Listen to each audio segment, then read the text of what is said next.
다시 하겠습니다. 자, 170페이지 한번 보겠습니다. 170페이지 입지 선정 요걸 공부할 건데 간단히 용어부터 한번 정리하고 시작하겠습니다. 거기 입지라는 문서부터 입지가 선정되죠. 입지라는 것은요, 경제활동 주체가 점하고 있는 장소. 그러니까 우리 학원 같은 경우는 요 롯데마트 사거리 근처에 있는 거죠. 여기 점하고 있는 거 아닙니까? 여기에 입지하고 있는 거죠. 이걸요 입지했다 입니다. 입지다. 그리고 입지 선정은요, 어떤 입지 주체가 요구하고 있는 뭐 자연적, 사회적 여러 가지 조건을 갖춘 토지를 찾는 거죠. 그러니까 내가 이제 빵집을 하려고 하는데 내가 이제 마음에 드는 어떤 조건을 갖춘 땅 요거를요 찾아 나가는 과정, 요거를요 입지 선정입니다. 자, 이때 입지 선정은요 크게 두 가지 형태를 합쳐서 요거를 입지 선정입니다. 자, 첫 번째는요 입지론, 두 번째는요 그 박스에 있는 것처럼 적지론 이렇게 구분할 수 있는데, 자, 입지론은요 주어진 용도가 있다. 그래서 우리가 빵집을 하려고 하는데 빵집을 어디서 하는 게 좋을까, 요거와 관련된 이론을요 입지론입니다. 그럼 만약에 그 지하철역 앞에 있는 땅을 갖고 올 수 있다면 이런 이론 필요해 안 필요해요?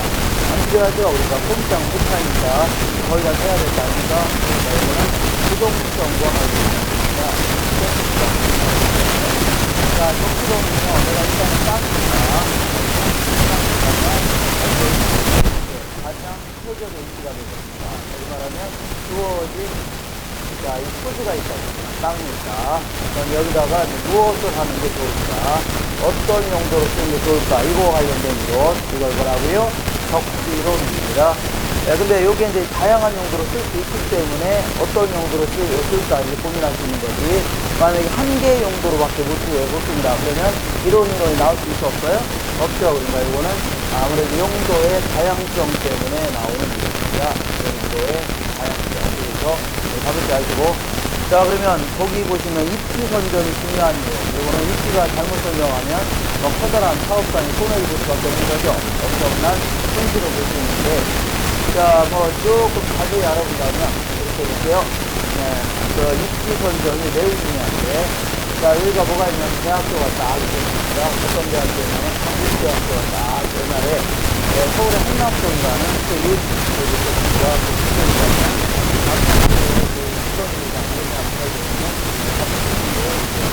아주 비싼 공연인데, 자, 얘는 그래서 우리가 이제 각 학교가 있다고 하길래 어떤 사람이 원룸을 남았다.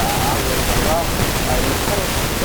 처음에 공부한 잘못하는데, 했는데, 자, 2010년도부터 요 단체가 용인의 국전지구로 이사하고 있습니다.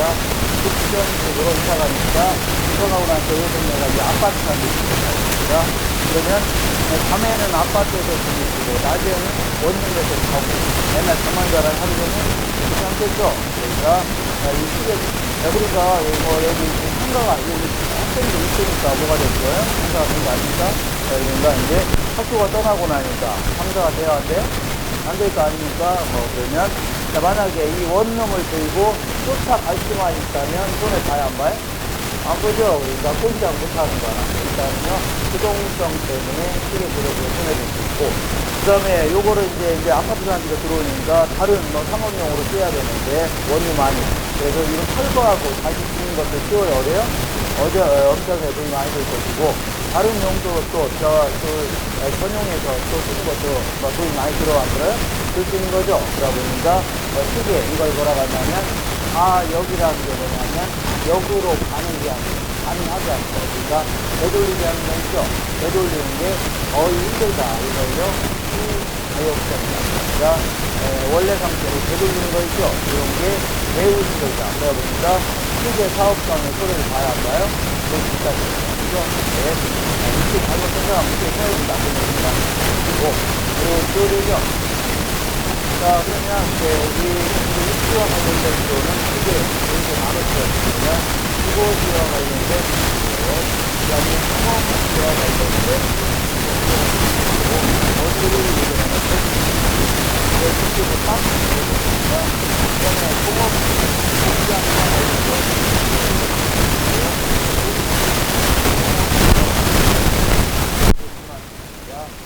자, 자, 이때 이제 입지 조건이라는 것은요, 어떤 입지 주체가 찾고자 하는 최적의 조건, 이런 것들을요, 입지 조건입니다. 아무래도 주택 같은 경우는요, 어디가 좋아요? 아무래도 쾌적한 쪽에 동네가 좋을 겁니다. 앞에 호수 같은 것도 있고, 여기 이제 동네도 좀 쾌적하고, 그리고 뒤에 산 같은 게 있으면요, 겨울에 폭풍도 좀 막아주고, 여름에 시원하다는 얘기죠? 그러한 동네가 좋고, 그 다음에 생활도 편리해요? 안 편리해야 돼요? 편리해야 되죠? 주변에 학교 같은 것도 좀 있어야 되고, 교통도 좀 편리해야 되고, 그 다음에 병원 같은 데는 잘 잡혀져 있다면 생활이 편리해야 안 편리해요? 편리할 수 있다니까, 그런 요거를 가지고 있는 게 세계의 문제를 있어야 됩니다. 그 다음에 상가 같은 경우에는 뭐니 해도 뭐예요? 뭐입니다. 지금 하더라도 가정이 있으면서 뭐니 있습니다. 성장 같은 경우는 그러기 위해서는 생산비를 절감될 수 있고, 그 다음에 그 제품이라든가 원료 같은 거 날려는 수송비도 좀 절감될 수 있는 이러한 동네가 최적의 장소가 될 겁니다. 그 다음에 공장, 농업지 같은 경우는 농업 생산성이 좋아야 되니까, 내가 이제 딸기 농사를 지려고 한다. 그러면 딸기 농사를 짓기 위한 기후 같은 것도 좀 좋아야 되고, 그 다음에 토양도 양호해야 될 겁니다. 이런 지역 있죠? 이런 땅이 최적의 입지가 될 건데, 자, 이런 것들은요, 우리 교재에는 이런 내용을 안 실어놨는데, 다른 책은요, 입지 조건들을, 최적의 입지 조건들을 쭉 나열했습니다. 아주 옛날에는요, 10회 이전에는 이런 거 물어보기도 했었습니다. 그래서 다음 중 주택에 대한 입지 조건 중 바람직하지 않은 것을 하면서 1번에 앞에 이제 지하철이 다닌다. 이거 어때요? 이거 괜찮네요. 이제 생활이 편리할 수 있고. 자, 두 번째는요, 한 100m 정도에 이제 병원이 하나 딱 들어서 있다. 그러면 이것도 어때요? 괜찮죠? 그리고 세 번째, 이제 뒤에 산 같은 게 딱 있어서, 아까 얘기한 대로 겨울철에는 뭐 폭풍이 좀 막아주고, 여름에 시원하다는 얘기죠? 이것도 좋겠네요. 그 다음에, 네 번째는 요 코앞에 이제 호수 같은 게 딱 있다. 조그만, 이런 거 있으면 아주 경치도 좋고, 좋아요, 안 좋아요? 그렇죠. 근데 5번에 뭐라고 되어 있냐면, 자, 이게 5번입니다. 진짜 여기 물어본 적 있겠습니다. 자, 속 패인 곳에 있어야 안정감이 있어서 좋다. 요게 이제 지금 딱 있으면, 어쨌거나, 자, 안정감이 있는 건 확실하네요. 그죠? 그래서, 그러면 어떤 사람은 답을 요거 몇 번을 해야 돼요? 5번을 해야 됩니다. 왜 그러냐면, 이 안정감이 있는 듯한데, 여름에 비가 많이 오고 그러면, 물이 이제 차요, 안 차요? 살랑살랑 타는 바람에, 이 사람 지구 상황에서 안 보일 수도 있겠네요. 안 보이는 게 뭐예요? 죽을 수도 있다는 얘기입니다. 그러니까, 이런 거는 그다지 바람직하지 않아요? 바람직하지 않다는 얘기죠? 네. 자, 그러니까 이런 식으로 이런 걸 물어본 적도 있었는데, 요즘에는 이런 거 물어봤다가는 다 합격합니다. 자, 그러니까 거의 안 물어봐요. 최근 15년 동안에 물어본 적 한 번도 없습니다. 그러면 뭘 물어보냐면, 자, 이거 관련된 입지 이론을요, 외국에서 있는 교수들이 있죠, 학자들이 내놓은 논문들을 물어봅니다. 근데 이 학자들이 이제 대학교 교수들 잘 보면 한 1년 정도 이제 강의하게 되면 그다음부터는 한 50년 정도 그냥 해먹습니다. 그렇지 않나요? 한 1년 정도 뭐 강의하면 그거 가지고 그대로 해먹으니까 학교 입장에서는, 자, 이 기분이 월급도 계속 올라가고 하니까 기분 좋아요, 안 좋아요? 안 좋으니까 연구 좀 해라. 아니면 논문을 발표해라. 그러면 이제 논문을 발표해야 될 거 아닙니까? 발표했는데 우리가 딱 논문을 딱 보는 순간, 에이, 별것도 아니네, 아주 쉽네, 이렇게 하면 그분 입장에서는 기분 좋아, 안 좋아요? 안 좋으니까 요상한 기호라든가 요상한 부호, 요상한 그림 같은 걸 총동원해서 만들어서 이제 논문을 발표합니다. 근데 우리 입장에서는 알고 보니까 별거 아닌데, 이 공부하는 과정에서는 좀 어렵게 느낄 수 있습니다. 막 그림 같은 게 있고, 막 그러다 보니까 수학적인 식도 같은 것도 있고 하니까 어렵게 느껴지는데, 항상 결론 위주로 정리하셔야 됩니다. 어떤 위주라고요? 결론 위주로. 그래서 외국에서, 외국에 있는 교수들이 내놓은, 학자들이 내놓은 논문들을 좀 여기서 시험에서 물어봅니다. 논문들. 그래서 이제 주거지 같은 경우는 최적의 주거 입지라고 해서 어떤 보편적인 논문이 하나 있는데, 요거는 현실성이 너무 떨어집니다. 떨어지기 때문에 우리 시험에서는 최근 15년 동안에 한 번도 물어본 적이 없습니다. 그리고 앞으로 물어볼 가능성은 거의 없어요. 다음은 이제 혹시나 몰라서 제가 요약집, 교재도 없습니다. 우리 요약집에다가는 실어놨는데 간단히 하시면 돼요. 간단히만 정리하시고 하시면 안 해도 됩니다. 자, 그리고 상업지와 관련된 내용은요, 크리스톨러. 자, 크리스탈러라는 사람이 내놓은 중심지 이론이라는 게 있는데, 요거는 정리가 좀 되셔야 됩니다.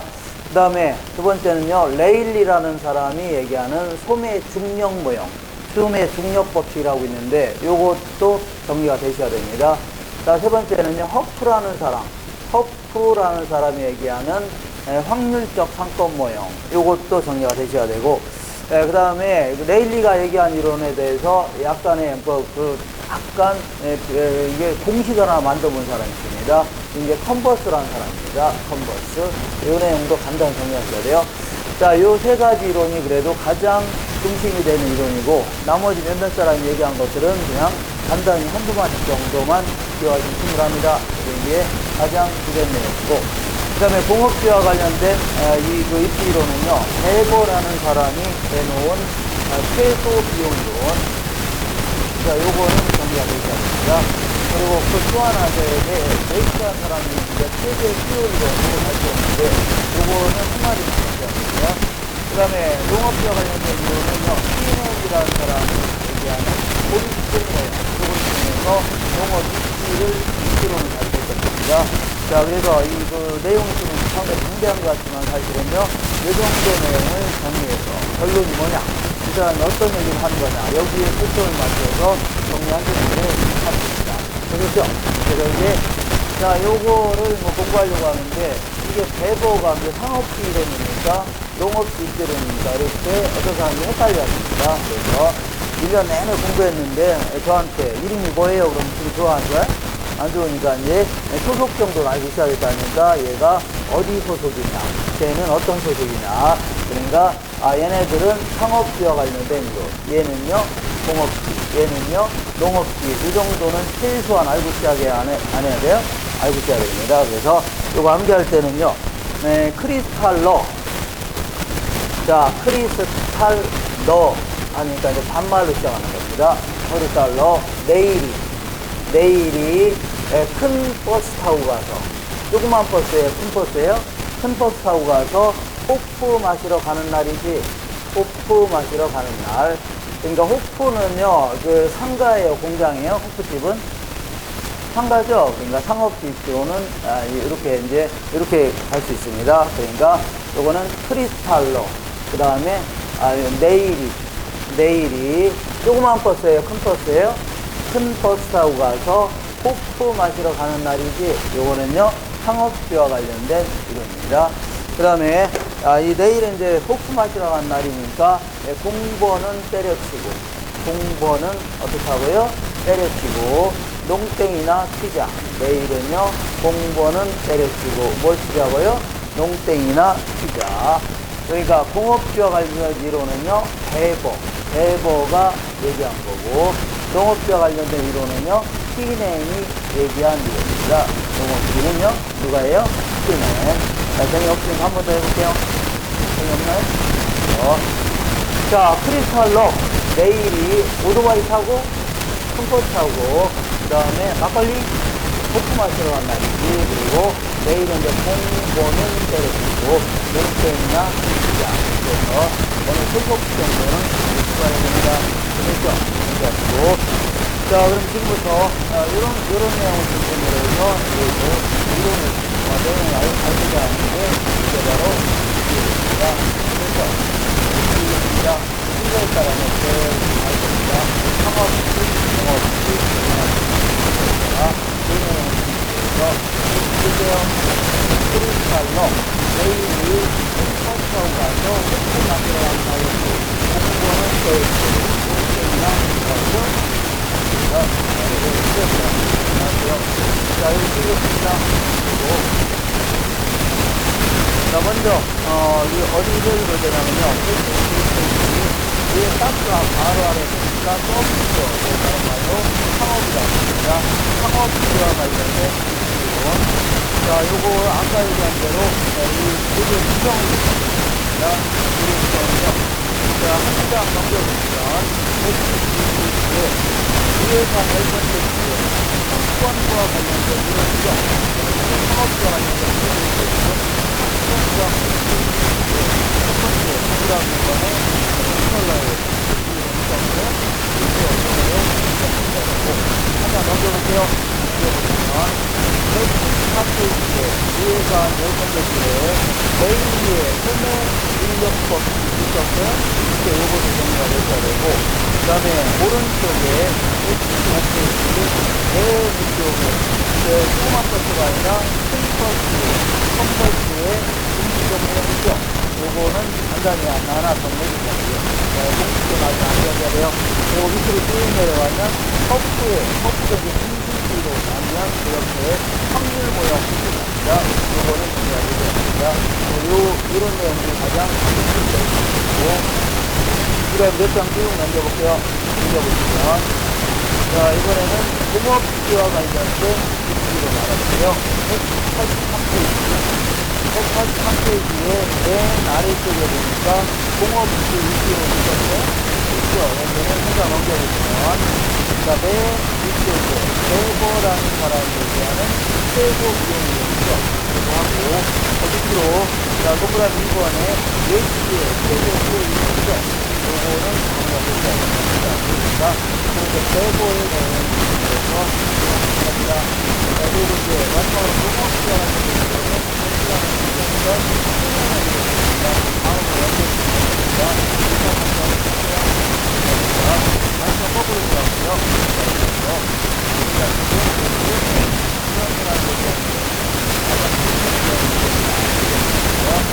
다시 거꾸로 들어오셔서 신학정부의 서비스, 창업을 아까 용어를 자, 거기 보니까 후원이라는 게 있는데, 후원이라는 게 있구나. 후원은 고객을 대표하는 거구나.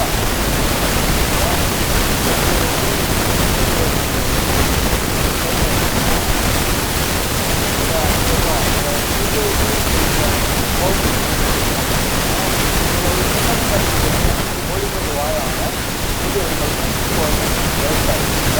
그 다음에, 이 편의점 같은 경우는 동네 사람 나오는 것 같아가지고, 고객이 존재하는 영역을 얘기합니다. 자, 그래서 거기 밑에 특징지역을 보겠습니다. 특징지역을 보면, 자, 일반적으로 상품이나 서비스의 불이익도가 낮을수록, 그 다음에 백화점, 우리 백화점 다닐 때 아침 저녁으로 다녀요? 아니면 어제도 한번 다녀요? 항상 한 번 정도? 어제도 한번 다니는 거지. 누구한테 무슨 백화점 하시는 것도 아닙니다. 그죠? 그러니까 백화점 같은 경우에는 자, 이 상권이 넓어요. 그거요? 넓죠? 그러니까 백화점 같은 경우는 구매 빈도가 낮을수록 상권의 규모는 어떻다고요? 크다 했습니다. 저 같은 경우는 백화점 거의 안 다니고 6개월에 한 번 정도 갑니다. 왜 가냐면 내리다가 보니까 화장실이 있어서 가시고 있는 거죠. 그런 경우에는 비밀이 뭐라고 하는 건데 저는 자유도 저는 두 번째 배우들을 스포츠라고 합니다. 배우들은 인증지에 위하여 대화와 서비스를 가지는 주변 지역이죠. 그러니까 상권을 얘기하는 상권은 대화나 서비스를 제공받는 주변 지역, 이걸 한다고요. 상권이거든요. 배우지, 얘기하는 영역을 얘기하는데, 그 밑에 상권의 특정 방법, 이거는 좀 나쁩니다. 자, 상권 설정의 기법이라고 해서 여기 한번 물어본 적이 있습니다. 15년 동안 딱 한 번 물어본 적이 있는데, 상권을 택이라는 게 구획한다. 상권을 정해보는 방식은요, 시장 침투법이라는 게 있고, 공간 독점법, 분산시장 접근법 이런 게 있습니다. 여기서 상권을 정해보는 방식이 크게 한 세 가지가 있는데, 먼저 시장 침투법이다. 자, 두 번째는요, 어떤 공간을 독점하는 독점법이다. 그리고 세 번째는요, 분산시장 접근법. 이렇게 세 가지 형태가 있는데, 네 번째 최장 침투법은요, 거기 이 상권을 정해보는 겁니다. 어디까지 상권이냐. 우선 첫 번째 중간에 상권의 중첩 부분, 아니면 경쟁 부분을 인정하는 업종, 대표적인 게 바로 이렇게 백화점이라든가 슈퍼마켓이죠. 그런 걸 얘기하는데, 이따가 좀 할 겁니다. 일단 할 건데, 일단 아까 문자라고 했는데, 이따가 헛수의 모양을 정할 겁니다. 플러스가 있고, 여기는 뭐가 있어요? 플러스가 있어요.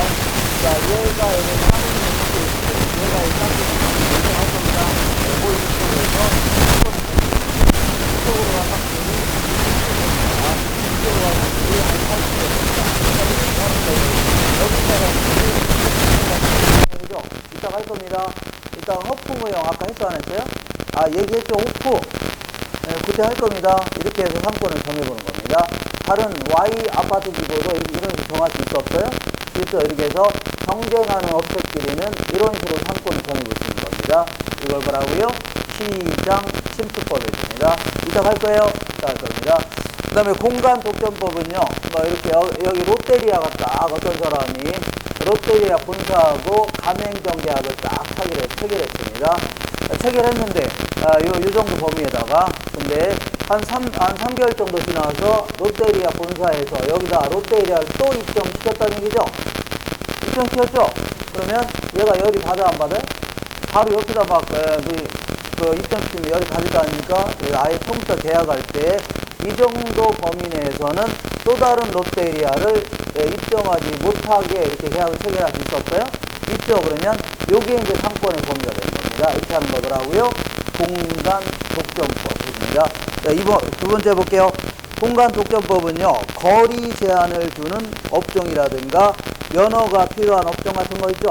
이런 경우에는 그 공간을 이제 독점하게 되니까 이런 식으로 상권을 정하는데, 가장 대표적인 게 거기 체인점 생각하시는데요. 뭘 생각하라고요? 체인점, 이런 것들은 공간 독점법, 롯데리아 이런 거 생각하시는데요. 그 다음에 분산시장 접근법은요, 이 첫 번째 줄 중간에, 이 특정 소득계층을 대상으로 하는 업종. 가장 대표적인 게 바로 밑에 보니까 고급 가구점 생각하시는데요. 고급 뭐라고요? 가구점. 그러니까, 이 부가티 승용차라고 있습니다. 이 폭스바겐에서 나온 차인데, 이게 전 세계에서 가장 비싼 차입니다. 전 세계에서 이제 주문 제작해서 몇 대 없습니다. 이건희 회장이 요게 이제 도미노 피자 사장한테 중고를 100억 주고 산 겁니다. 100억. 그러니까 엄청나게 비싼 겁니다. 그래 1990년대 초에 이렇게 뚜껑이 열려있는 차 있죠? 이렇게 영수통 같이 생기고 이렇게 이제 비싼 차인데, 그 차가 얼마짜리라고요? 100억짜리입니다. 100억 이것도 중고차를 구입했습니다. 그리고 그 외에도 이 사람은요, 롤스로이스라든가 벤틀리 같은 거, 아니면요, 마이바흐 이런 것들 있죠? 최고급 승용차만 한 40대 정도 갖고 있었다 얘기합니다. 차량 수직광이었습니다. 저는 학교 다닐 때 저도 수직광이었는데, 목표 수직광이었습니다. 그 사람은 무슨 수직광이라고요? 자동차 수직광. 알겠죠? 그래서, 어쨌거나 이 최고급 승용차가 이제 부가티 승용차인데, 요거를 살 수 있는 집단이요, 대한민국 상위 계층의 0.01%만 갖고 있습니다. 그러면 0.01%가 뭐가 돼요? 상권이 되는 거죠. 그렇게 해서 이 시장을 최고소득층 계층으로 분산시켜서 상권을 정해볼 수 있는 거죠. 이렇게 하는 걸 뭐라고요? 분산시장 접근법입니다. 알겠나요? 그래서 이렇게 해서 이 암기할 때는요, 암기 안 해도 되는데, 로또에 어떤 사람이 로또에 당첨돼서 1등에 당첨되니까 막 아무 데서 술 마시면서 떠벌리고 다니는 대화인데요. 그럼 파리들이 막 꼬일 거 아닙니까? 그러니까 로또에 당첨되면 술을 고분고분 마셔야 됩니다. 몰래 고분고분 마시라. 고분고분 어떻게 하고요? 마시라. 이렇게 어쨌거나 이렇게 로또에 당첨돼요. 그러니까 롯데리아 같은 게 나오면요, 체인점 같은 거 아닙니까? 이런 것들은요, 공간 독점법. 요거 발음을 세게 해야 됩니다. 롯독 이렇게. 그 다음에 고급 나오면, 고급 가구라든가 고급 승용차 이런 거 나오면요, 분산시장 접근법. 그 다음에 마켓 이런 거 있죠. 홈플러스, 하이마트 이런 것들 나오면 얘는 뭐라고요? 시장 침투법. 맛이라 했습니다. 이렇게 시장 침투법. 헷갈린다. 그러면 그냥 보세요. 이렇게 보세요. 이렇게 그냥 이런 것 때문에 더 헷갈려합니다. 이게 뭐예요, 이게? 이렇게 하면. 그냥 이게 보는 게 나아요. 알 수 있죠? 이렇게 해서 한번 딱 물으면 되겠으니까, 이런 식으로 하세요. 한번 거기 있는 문제, 기출문제 보겠습니다. 박스 바로 아래 봅니다. 상권 획정을 위한 접근법으로 공간 독점 접근법, 시장 침투법, 그 다음에 분산시장 접근법 이런 게 있는데, 일단 고급자 나왔어, 안 나왔어요?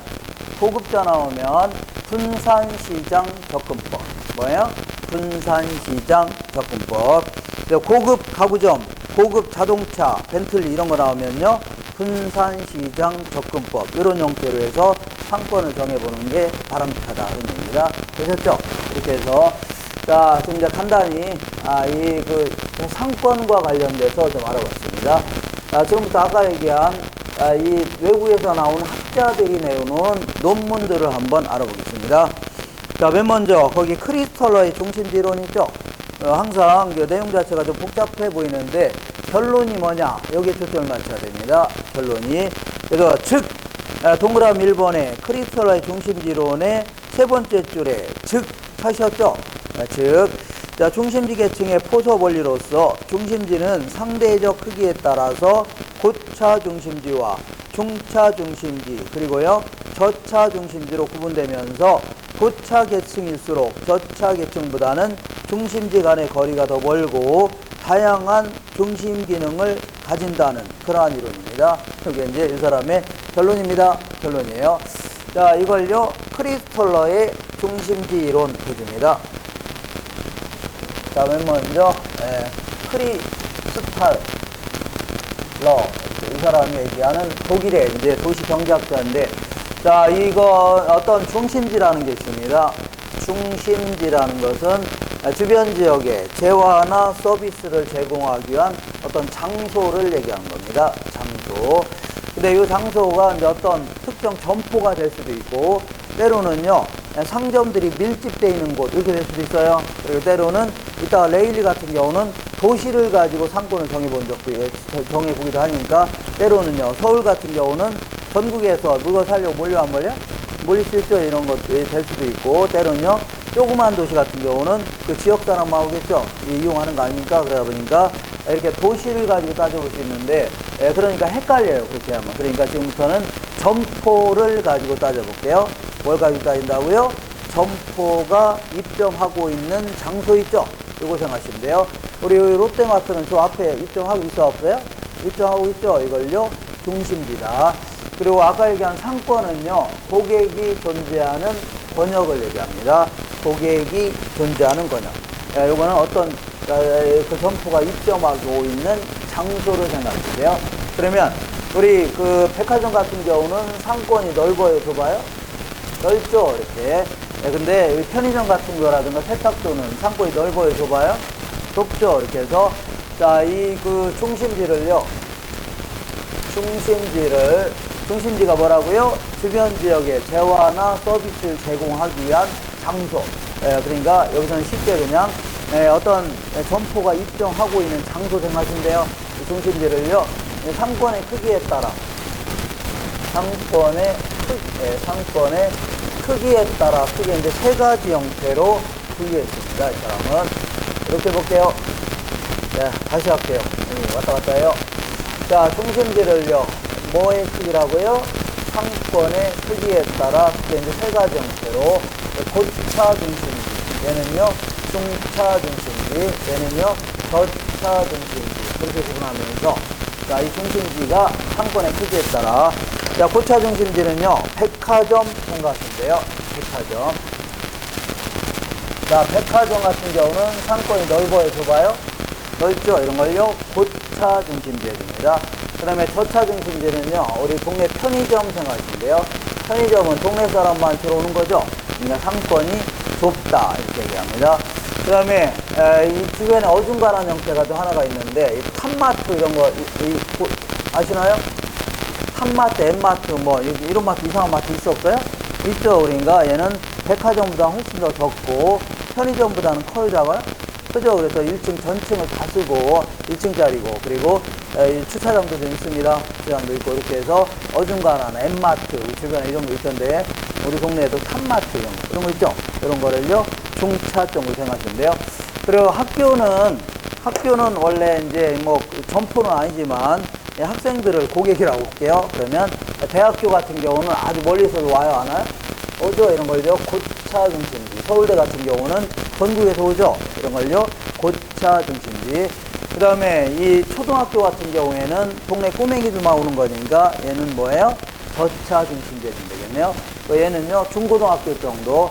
중고등학교는 아무래도 버스 타고 오는 애들도 있죠. 그러니까 아무래도 초등학교보다는 좀 차원이 좀 높네요. 고차 중심제인데요. 알겠죠? 이렇게 해서 하향적으로 분류한 다음에 이 사람은요, 이 그 중심지가 성립하기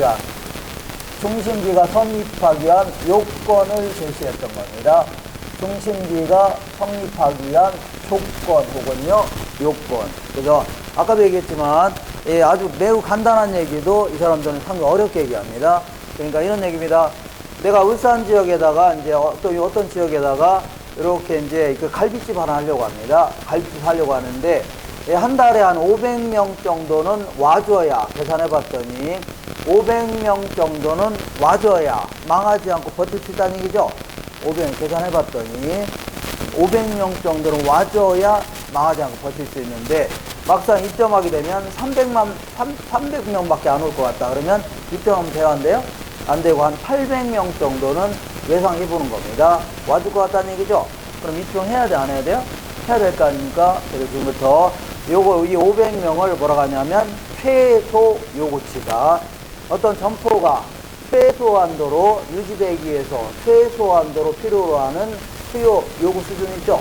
이거 뭐라고요?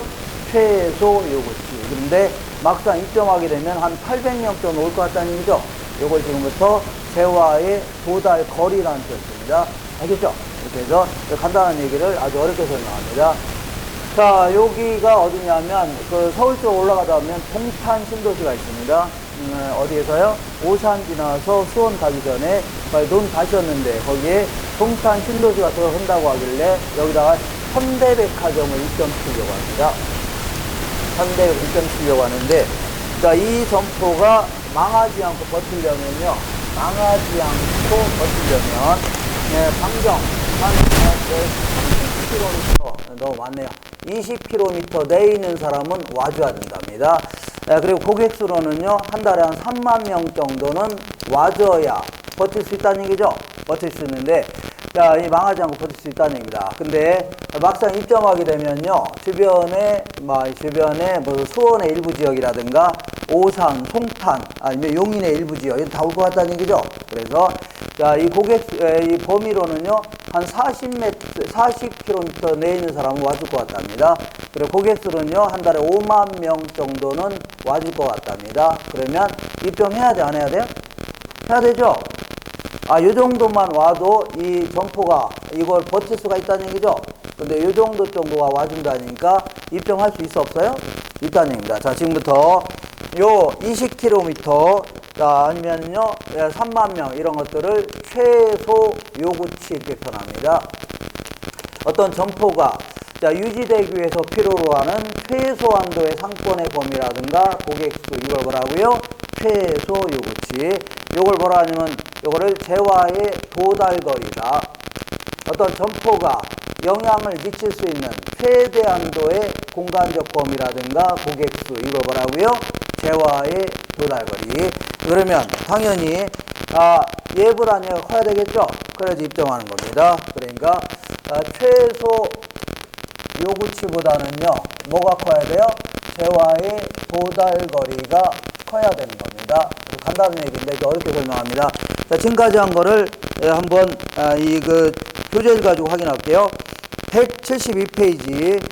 자, 아래에서 10번째 줄에 기억번의 중심지 있어 없어요? 있죠. 중심지라는 것은 그 주변 지역, 배후지, 상권의 상품과 서비스를 생산 공급하는 중심 기능을 갖는 장소 있죠? 장소를 얘기하는 겁니다. 자, 그 다음에 그 밑에 재화의 도달거리라는 것은 특정 재화라든가 서비스를 얻기 위하여 고객들이 통행하는 최대 한도의 거리. 그러니까 요 정도 거리까지는 다 올 것 같다는 얘기죠. 이걸요, 재화의 도달거리. 그리고 여기까지는 매출액이 있어 없어요? 있는데 이거 벗어나면 매출액이 있어 없어요? 없어지니까 매출액 혹은 수요가 0이 되는 수준까지의 거리를 뭐라고요?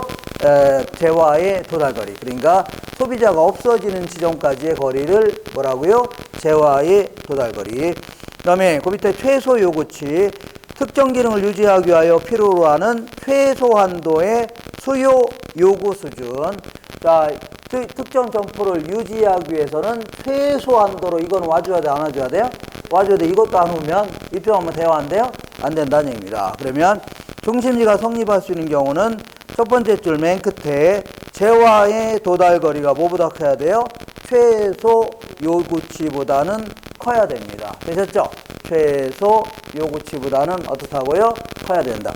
그리고 이 사람은요, 이 논리를 가지고 중심지가 균형을 찾아 나가는 과정까지도 설명했습니다. 균형에 이르는 과정, 이렇게 이런 얘기를 했던 겁니다. 자, 균형에 이르는 과정은 이제 동탄 신도시가 들어선다고 하길래 홈플러스가 있는데, 홈플러스도 자기네들이 자, 이 최소 요구치는 이만큼 도달거리보다 크니까 입증했다고 치자. 이렇게 입증했죠. 그 다음에 롯데마트도 최소 요구치는 이만큼, 도달거리 이만큼 되니까 입증했다고 치자. 롯데마트. 그리고 이마트도 딱 입증했다고 치자. 자, 입증하고 났더니 이러한 지역은 재화가 도달이 안 되는 지역이 생겼어, 안 생겼어요? 도달되지 않는 지역 있죠? 그죠? 아직 도달이 안 되는 지역 아닙니까? 이걸 그냥 놔둬야 안 놔둬요? 치열하게 경쟁을 할 겁니다. 광고도 하고. 그러다 보니까 어떤 식으로 바뀌어나가냐면, 이렇게 볼게요. 자, 이런 식으로 바뀌어나갑니다. 치열하게 경쟁을 통해서 이러한 식으로 바뀌어나갑니다. 요거는요, 홈플러스. 얘는 뭐라고요? 롯데마트. 얘는요, 이마트. 이렇게 막 바뀌어나가는 거 아닙니까? 서로 경쟁하다 보니까. 그러면, 요 가까운 사람들은 이쪽으로 가겠지만, 이렇게 어중간한 지역이 생겨, 안 생겨요? 생기도 이걸 경합지역이라 할게요. 경합지역. 이런 지역에서는 이쪽으로 갈 수도 있고 이쪽으로 갈 수도 있어 없어요?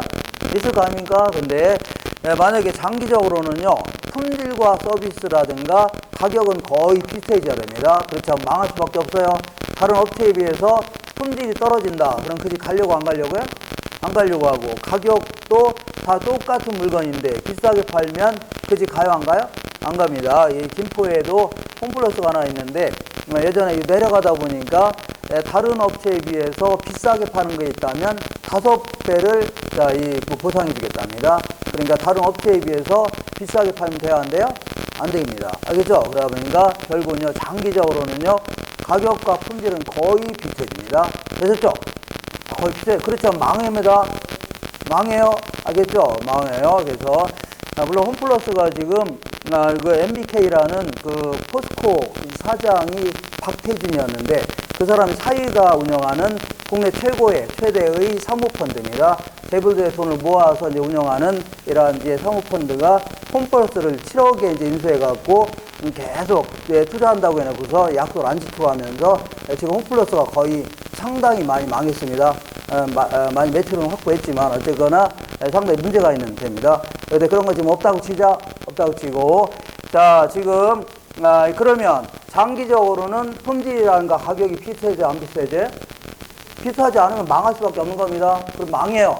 알겠죠? 그러니까 거의 비슷해집니다. 그러면 여기로 가나 품질과 가격은 거의 비슷하다면 가까운 데 가려고 해요? 먼 데 가려고 해요? 가까운 데 가려고 합니다. 그러다 보니까 이렇게 쪼개지면서, 이렇게 여기 있는 사람 이쪽 하겠죠? 여기도 쪼개지면서 이쪽. 여기 쪼개지면서 여기 있는 사람 이쪽 갈 거 아닙니까? 그러다 보니까 어떤 식으로 균형을 찾아 나갑니까? 이렇게, 이런 식으로, 이렇게 균형을 찾아 나간다 그런 얘기입니다. 이렇게. 맞죠? 이렇게 되는 거 아닙니까? 그래서, 자, 여기는 뭐라고요? 홈플러스. 여기는요, 이마트. 여기는요, 롯데마트. 이렇게 해서 균형을 찾아 나간다. 그래서 여기에 정육각형 아니면요 벌집 모양, 무슨 모양이라고요? 벌집 모양으로 균형을 찾아 나간다. 그래서 나중에 산에 가셔서 벌들이 막 있으면요 거기 이런 모양이 있는 게 있을 겁니다. 이거 발로 한번 팍 차봐요. 그러면 벌들이 몇 마리가 나오는 게 아니라 떼거지로 막 쫓아옵니다. 그러면 어쩔 수 없이 막 토끼가 될 거 아닙니까? 산 밑으로 내려오면 얼굴이 3배가 됩니다. 물려 뜯겨서 얼굴이 몇 배라고요? 3배. 이렇게. 어쨌거나 이렇게. 자, 지금부터 정리한 거 볼게요. 거기 173페이지 맨 위에 보니까 미음번의 시장지역의 형태, 결국은 만약에 동탄지역에 홈 플러스 하나밖에 없다 그러면 얘들은 이제 이런 식으로 상권이 정해질 겁니다. 동그랗게. 그렇지만 이 점포가 여러 개 있다면 이렇게 벌집 모양 있죠? 이런 식으로 확정돼 나갑니다. 맨 위에 볼게요. 만약에 하나의 중심지일 경우에는 맨 윗줄 원형의 형태를 갖지만 다수의 중심지가 있을 때는요 무슨 모양이라고요?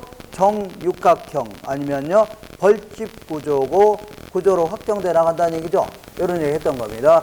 자, 어렵게 생각하지 마시고 이 사람은요 이 중심지는 어떤 점포가 입점하고 있는 장소를 얘기하는데 상권은요 고객이 존재하는 권역을 얘기합니다. 권역을 얘기하는데 중심지가 이렇게 3가지 형태로 하향 분류하면서 점포가 형성될 수 있는 조건은요 최소 요구치보다는 뭐가 커야 돼요? 재화의 도달 거래가 커야 되고, 그리고 나중에는요 이 입점했다가 나중에는 점점점 벌집 모양으로 이렇게 균형을 찾아 나간다는 얘기죠. 그런 얘기 했던 겁니다. 몇 가지만 더 정리할게요. 173페이지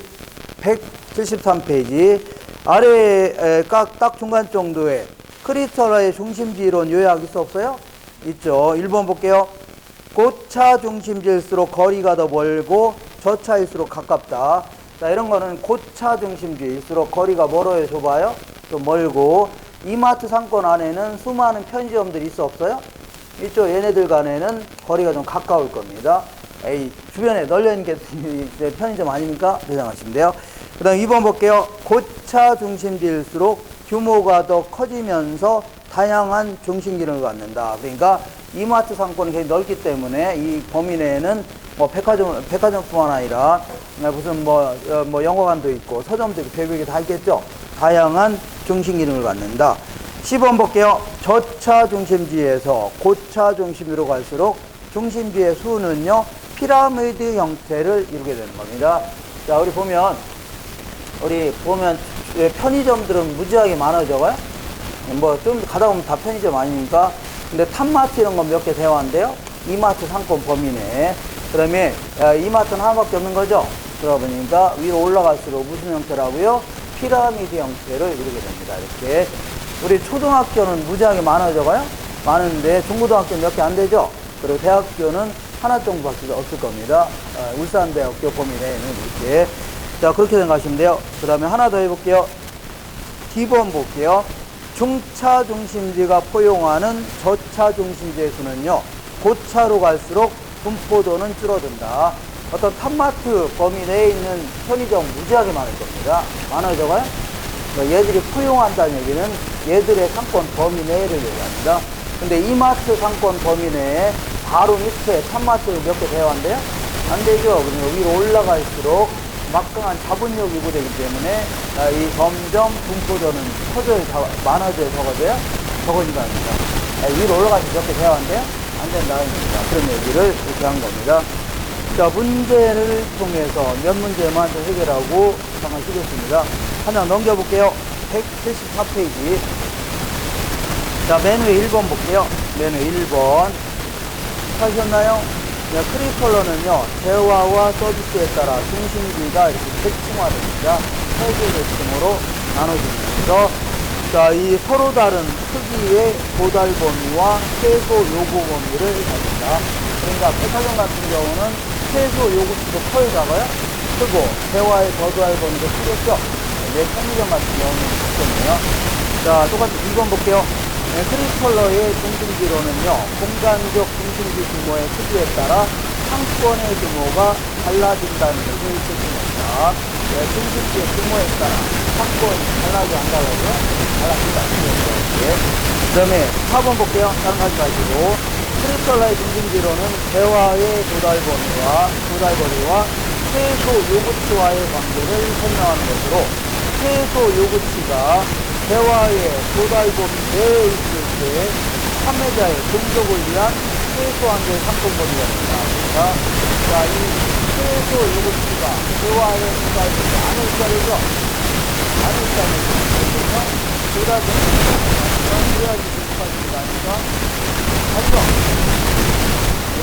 최소 요구치라는 뭐가 커야 돼요? 대화의 도달거리를 조금이 되면 커야 인정할 수 있는 거 아닙니까? 그러면 결정을 하는 겁니다. 얘기를 어렵게 생각하는 겁니다. 결론은 이겁니다. 최소 요구치보다는 뭐가 커야 된다고요? 대화의 도달거리가 커야 된다. 그래야지 입점할 수 있다는 얘기입니다. 조금이든 크든 도달거리가 커야 된다. 그런 얘기입니다. 그런 얘기를 어렵게 얘기하는 겁니다. 되셨죠? 그러니까 자, 아주 어렵게 생각하지 마시고 간단히 중심지를 3개 형태로 구분한 다음에 중심지가 성립하기 위해서는요, 대화의 도달거리가 뭐보다 커야 돼요? 최소 요구치보다 커야 되고, 나중에는요 벌집 모양으로 배치되어 나간다는 얘기죠. 그런 얘기가 답니다. 네, 다니까 그렇게 하세요. 잠깐만 쉬었다가 자, 이 레일리에 이론 알아보겠습니다. 잠깐 쉴게요.